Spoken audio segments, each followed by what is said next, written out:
Melissa Smith says her tattoo shop is one of the rare places in her hometown of Owensboro where she feels accepted.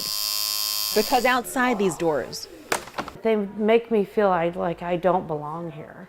When she came out as a lesbian in her early 20s. I knew when I was like 11 years old. She says she lost friends. They just ditched me. She lost her job in social work. I was the only one that got random drug tested. When she became an entrepreneur, needing a bigger place for her tattoo shop. She says a landlord told her something that stings 7 years later. He took one look at me and said, "We don't rent to people like you." Her hands were tied. And I was very angry. But as of Monday, one of those barriers has been lifted. It's a huge victory. The Supreme Court ruled a section of the 1964 Civil Rights Act, which bans workplace discrimination based on sex, race, and religion, also applies to sexual orientation and gender identity. But the work is not done. Because Kentucky State Representative Patty Minter says for people who live in nearly 3/4 of the Commonwealth, there is still little protection against discrimination for those who are lesbian, gay, bisexual, transgender, and queer, or LGBTQ. She says discrimination in housing and public accommodations still exists. People who identify as LGBTQ could be asked to get off public transit, denied service in hospitals. Lawmakers say they'll file a statewide fairness bill in January, adding LGBTQ discrimination protection that's still needed. Others call such efforts simply wrong and a threat to religious freedom.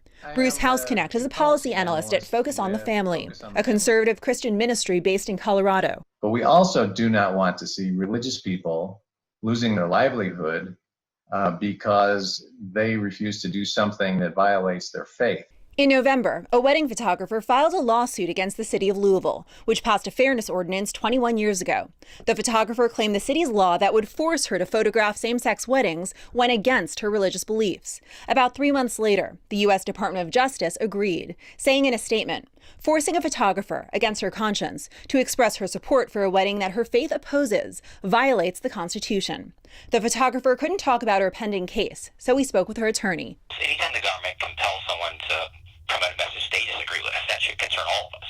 Right now, Kentucky is one of 27 states that exclude sexual orientation and gender identity in their non-discrimination laws, including housing and public accommodation. Chad Benefield, who lives in Owensboro, says outside of the 20 cities and counties in Kentucky with LGBTQ anti-discrimination ordinances, prejudice is a reality. It's happening, and it's happening a lot. Without more legal protection, he says many are afraid to speak up about complaints, leading to underreporting.